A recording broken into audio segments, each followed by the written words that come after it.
In our quiet search for meaning, inspired by wisdom from thinkers like Gregg Braden, we often ask, what is it that the spiritually awake see that most of us don't? The answer begins not with a new vision, but with a profound clarity. They see this world precisely as it is, but without the fog of thought layered upon it. If you have sought this clarity yet still feel a deep separation, know that awakening is not about seeing more. It is about having the courage to see with less, to finally see without the additions. Please know that the problem has never been you. It is the way we have all been collectively taught to perceive reality. From our earliest days, we are trained to live in a world of representation, not of direct, unfiltered contact. Our mind becomes a compulsive intermediary, a constant commentator that stands between us and the raw experience of life. Nothing is allowed to pass through to our awareness without first being named, judged, and compared to the past. While this mechanism is a brilliant tool for survival, it becomes a heavy barrier to presence, to the simple act of being here. We've been conditioned to live in the representation, not in the contact, and this subtle separation is the source of a deep existential ache. It is the feeling of being on the outside, looking in on your own life, a spectator to the moments that should feel most real. So many of us have mistakenly turned our spiritual search into another form of accumulation, gathering more information, more techniques, more beliefs. We collect concepts about the universe, about energy, about healing, hoping that the right piece of knowledge will finally unlock the door. But with every new piece of information, the conceptual layer can grow thicker, leading to a quiet, internal frustration, a feeling of knowing so much, yet living and feeling so little of it in your heart. This is the spiritual fatigue that settles in when we have tried everything, applied the laws, and still feel that the universe is silent, that our faith is being tested to its limits. The journey becomes about adding more, when the true path has always been about taking away the noise. The awakened person has not gained a new vision. They have simply lost the veil that obscured the one they always had. And when this is truly understood, you begin to stop chasing extraordinary spiritual experiences, because you finally start to recognize the profound ones that are already happening in every breath, in every simple moment of existence. We have been taught to confuse thinking about the divine with perceiving its presence. We have learned to talk endlessly about love, instead of simply feeling the presence of another being before us. Awakening is not an acquisition of something new. It is the gentle, courageous return from the endless conversation about life to the direct, unedited, and sacred encounter with it. It is the shift from knowing a great deal to finally allowing yourself to be. Our ego, in its deep and subtle desire to feel special, often imagines that spiritual awakening is the act of gaining access to a secret content that others do not possess. This very assumption keeps the ego alive and well, even within the sacred journey meant to dissolve it. It fuels the quiet question that echoes in the minds of so many seekers. What do they see that I don't see? But behind this question lies a deeper, unconscious assumption that awakening is something to be added to what we already are, another piece of knowledge to acquire for the self. The truth, however, is that this path is not one of addition. It is a gentle but profound dismantling of the very position from which that question is asked. Many of us become collectors of maps, mistaking the study of the path for the walking of it. The books, the traditions, the teachers, these are all legitimate and beautiful maps. They become an obstacle only when we spend our lives admiring their details, instead of taking a single step onto the real ground beneath our feet. We accumulate spiritual concepts and philosophies, yet feel a growing disconnect between what our minds know and what our hearts experience. Awakening arrives when we finally stop asking, "Where is it?"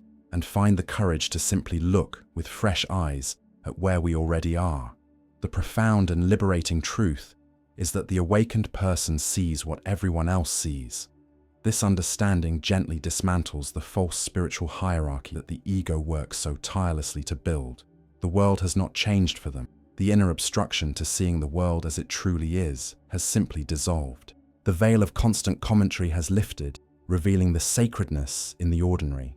For those of us who spend our days consuming spiritual content, seeking the next piece of the puzzle, the truth can be unsettling but freeing. Perhaps you are not truly seeing because you have been listening far too much. The mind, in its incredible efficiency, has a primary function: to conserve energy by creating shortcuts.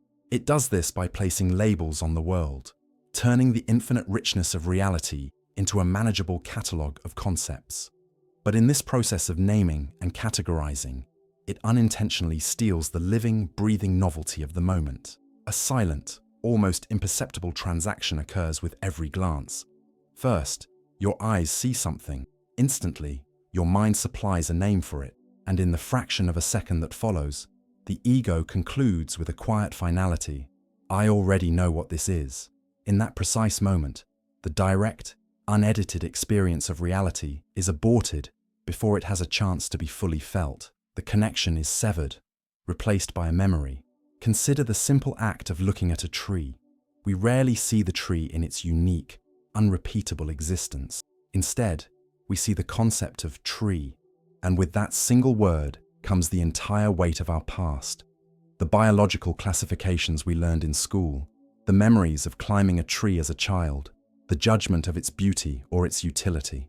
The concept, like a colonizing force, completely overtakes the raw, sensory experience. The true tree, the way the light filters through its leaves, the texture of its bark, its silent presence, is lost. We have been taught to live with the menu instead of tasting the meal, to study the map instead of walking the territory. The awakened person simply makes the gentle choice to return to the meal, to feel the earth of the territory beneath their feet once more. This return is a return to what some traditions call the suchness of a thing, its being before the word for it arrives. It is the unfiltered reality that a small child sees, full of wonder and without categorization. It is what the artist spends a lifetime attempting to capture, and it is the very space that deep meditation seeks to reopen within us. And this is profoundly spiritual because the source, the field, the divine intelligence that you seek to connect with is never a concept to be understood by the mind. It is a living presence to be felt in the heart. If you are living only within your concepts, you are standing just outside the very space where the sacred reveals itself. You are thinking about God instead of allowing yourself to stand in that presence. The state that we have come to accept as normal in our modern world is, in many ways, a state of deep and pervasive hypnosis. It is a trance woven not from magic, but from words, images, and the ceaseless flow of our own thoughts. This is not a failing. It is a condition of our collective human experience. We become so entangled in our internal narratives that we begin to react emotionally, not to life as it is, but to the story we are telling ourselves about life. The thought of a future problem creates anxiety now. The memory of a past hurt creates bitterness now. We become trapped within the architecture of our own minds, reacting to ghosts and projections as if they were solid reality. This is why awakening can feel so rare, not because it is inherently difficult, but because so few of us are ever shown how to gently step out of this shared trance. Imagine spending your entire life looking at photographs of the ocean. You could study thousands of them, becoming an expert on the shape of the waves and the colors of the water. But no matter how much you know about the ocean, a photograph can never convey the sound of the waves, the scent of the salt in the air, the feeling of the cold water on your skin, or the immense, humbling power of its presence. Our thoughts and concepts are like those photographs. They are flat representations of a living, breathing reality. We have been conditioned to live among the pictures, forgetting that the real, multi-dimensional ocean is always here, waiting to be experienced directly. Perhaps you have already felt the moments when this trance momentarily breaks. It can happen in the face of overwhelming beauty, a sunset that stills your mind and opens your heart. It can happen in a sudden, unexpected crisis when the shock is so great that the internal commentator falls completely silent. It can happen in the presence of profound love, where the sense of a separate self dissolves into a feeling of deep connection. In these precious moments of clarity, there is a quiet recognition, a whisper from the soul that says, "Ah, so this is what is real." Our society, however, subtly reinforces the trance. Our education systems often train us to live primarily in our heads. Our culture of productivity encourages us to live in a perpetual future, and our unhealed traumas can keep us anchored in the past. As a result, almost no one is taught how to simply reside in the present moment, turning it from our natural home into a place that requires conscious practice to return to. Deep within the architecture of the mind, there exists a narrator. It is the incessant voice that comments on every sunrise, every conversation, every passing feeling. It is the part of us that whispers, "I like this," or "I don't like, I am right," or "they were wrong." Chachi. For most of our lives, we believe this voice is us. We mistake its running commentary for our fundamental identity, believing its stories of past grievance and future anxiety are the very substance of our being. But if you observe it closely, with gentle curiosity, you will notice a profound truth. This narrator only ever speaks after the experience has already arrived. The raw sensation comes first. The label and judgment come a moment later. A profound shift becomes possible the moment you ask a simple question. If I can hear this voice, if I can observe this thought as it moves through my mind, then who, or what, is the one that is observing? The very act of noticing the thought proves that you are not the thought itself. There must be something more intimate, a deeper ground of being that is aware of the thought. That silent, witnessing presence is closer to what you truly are than any story the mind could ever tell. This simple but revolutionary practice is the beginning of disidentification.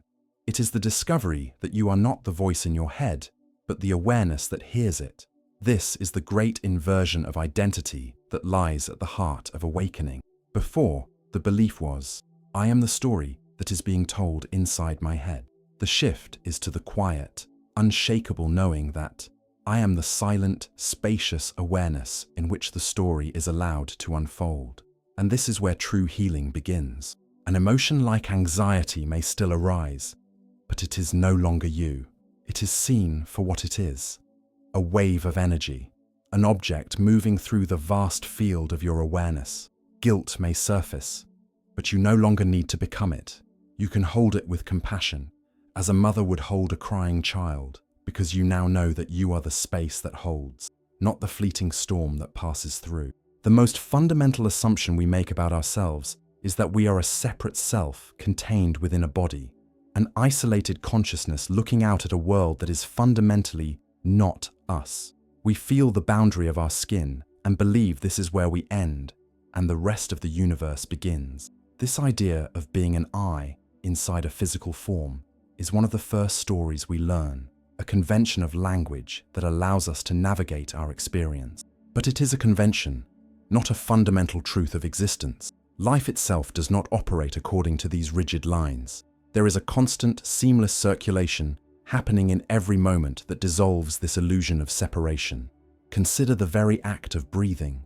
The air that is now inside your lungs, giving you life, was just a moment ago part of the world out there. It has crossed the supposed boundary and become you. The food that you eat was once the earth, the sun, the rain, and it is now being transformed into the very cells that make up your body. And with every single exhalation, what was just you is released back out, becoming the world once more.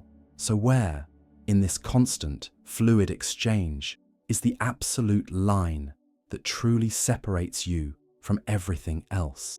The border that we perceive is functional. It is a tool for locating ourselves in space, but it is not an ontological reality. Nature itself does not draw this line. And this is not a mere philosophical abstraction. It is the key to healing the deepest wound of the human condition, the profound pain of existential separation. So much of our anxiety, our loneliness, and our fear stems from this deep-seated feeling of being a fragile, isolated self in a vast and indifferent universe. When you begin to perceive, even for a moment, that this hard boundary is not as solid as you believed, the ache of being fundamentally alone begins to soften. You realize you are not a visitor here. This is not a new or radical idea. It is an ancient truth spoken in the language of mystics. It is the Christian mystic's understanding that in Him we live and move and have our being. And it is the Vedantic truth, Tat Tvam Asi, you are that. You are not just in the universe is flowing through you. Spiritually awake, what they see, that most don't. Gregg Braden. Topic 06. Unity and Interdependence. Once the illusion of a hard boundary begins to soften, a new way of seeing the world becomes possible. We begin to understand that reality is not a collection of separate, disconnected objects that happen to relate to one another. It is a single, unbroken, and continuous event, a unified field of energy expressing itself in different forms. You begin to notice that nothing in this universe exists in isolation. Everything is defined by its relationship to something else. There can be no up without down, no light without darkness, no inhalation without a corresponding exhalation. These are not opposing forces fighting one another. They are inseparable partners in a single unified dance. The self only has meaning in relation to the other. Inside only exists because of outside. The most powerful way to feel this truth is to consider a wave in the ocean. To our eyes, a wave appears to be a separate thing. It has its own identity, its own journey, its own moment of rising and crashing. But the wave is not a separate entity. It is something that the entire ocean is doing in one particular place. There is no such thing as a wave that exists independently from the ocean. In the same way, you are not a separate self moving through the universe. You are a temporary form that the whole universe is taking. Right here and right now, you are the cosmos itself, experiencing itself as a person for a little while. This is the profound insight that Gregg Braden points to when he speaks of a divine matrix, a recognition that we are all expressions of one interconnected field of consciousness. When this is no longer just an idea but a felt reality, our entire relationship to life changes. Ethics ceases to be a set of rules to be followed and becomes an act of pure intelligence. If the person in front of you is another expression of the same unified process that you are, then to harm them is an act of profound ignorance, a failure to recognize yourself. To care for them becomes an act of wisdom and self-love. The practical consequence of this is a deep sense of peace. The persistent, exhausting fear of being against the universe or of having to fight for your existence begins to dissolve.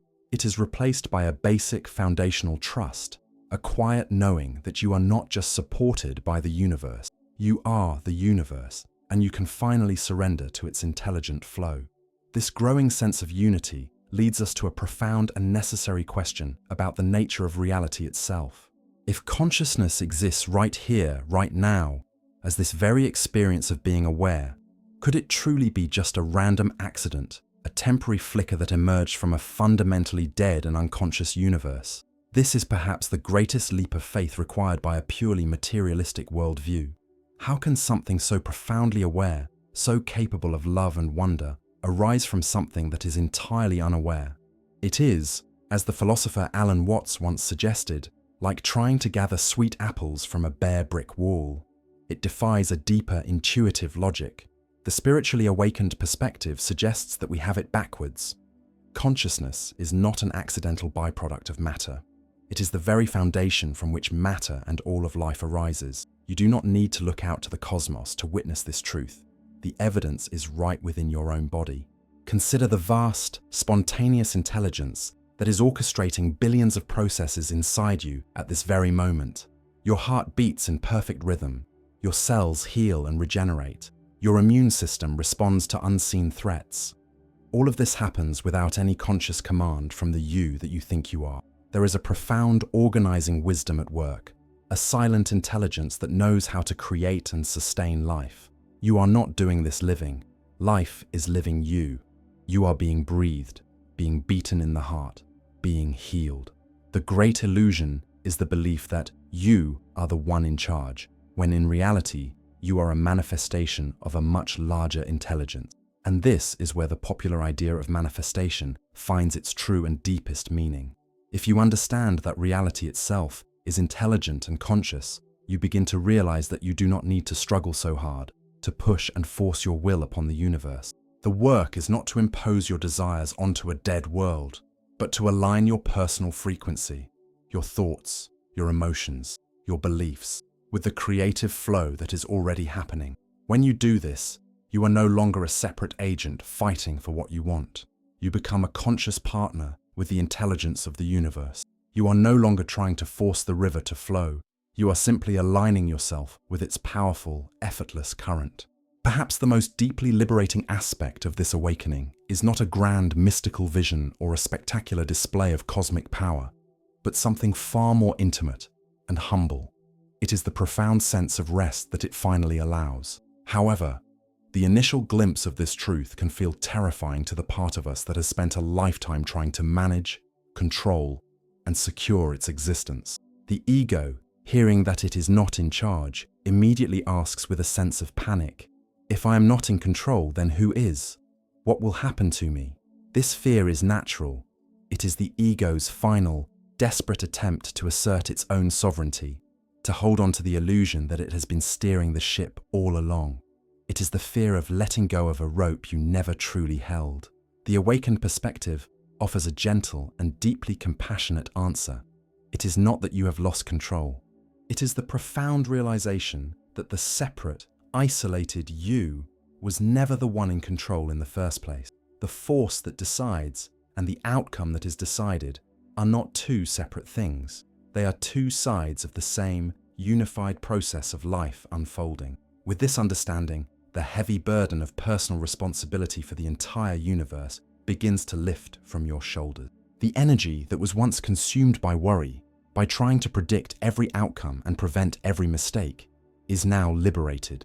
This brings an immense sense of relief. The constant, low-level hum of guilt for past actions and the relentless pressure of a spiritual perfectionism that demands you always feel or act a certain way begin to dissolve. Life becomes less of a project to be managed and more of a dance to be engaged with. You discover a sense of naturalness, an ease of being that was always there beneath the layers of effort. This does not lead to a state of passivity. You still act, you still make choices, you still participate fully in your life, but you do so without the exhausting, moment-to-moment weight of having to invent, sustain, and defend a separate self. You act from a place of deep alignment, knowing you are being lived by the same intelligence that breathes the world into being.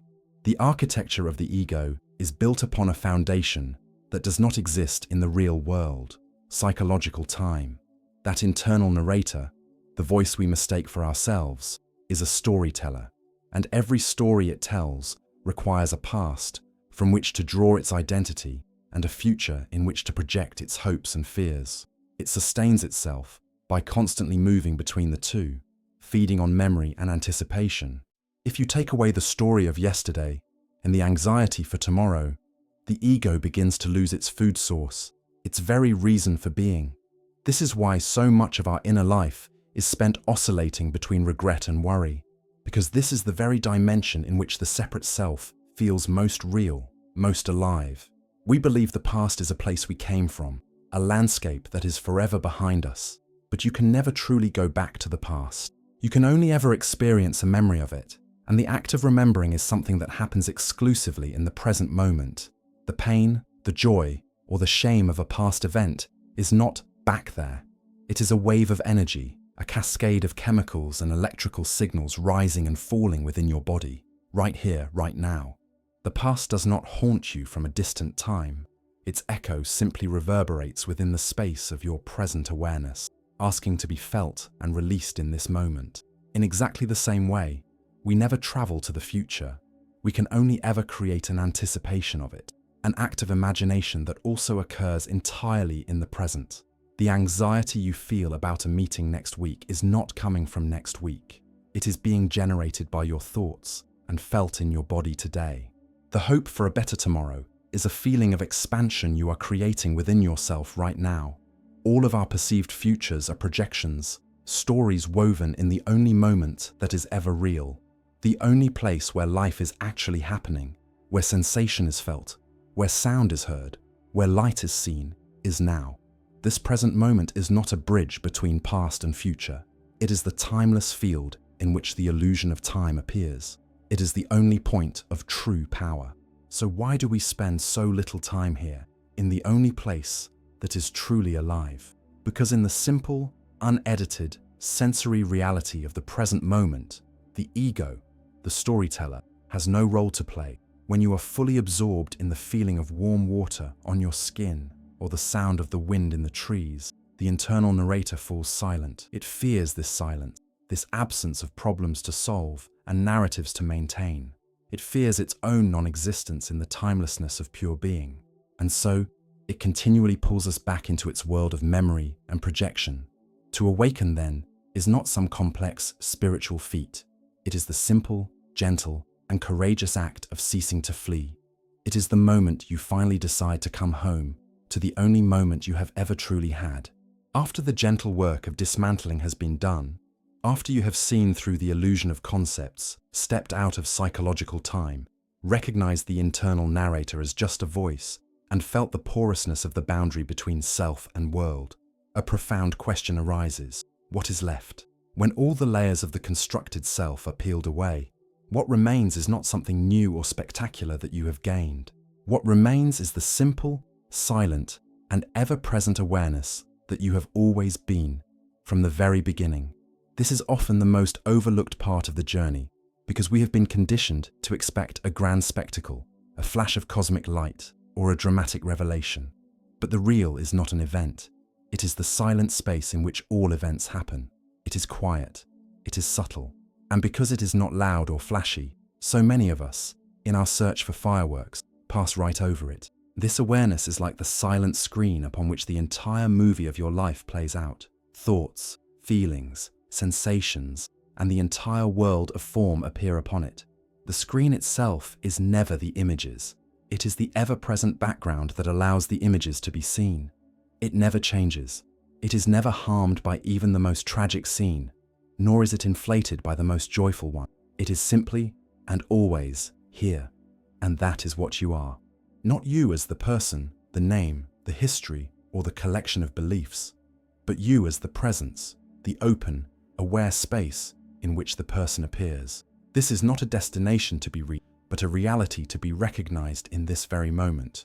The practical effect of this recognition is not that life's challenges disappear. The problems of the world may continue to arise. Pain may still be felt. But these things no longer have the power to consume you entirely, because you are no longer identified solely with the temporary character in the story. You know that you are anchored in something far deeper, far vaster, and infinitely more peaceful than the fleeting circumstances of your life. And so, we arrive at the beginning. We come to see that the spiritual awakening is not a journey to a distant other world.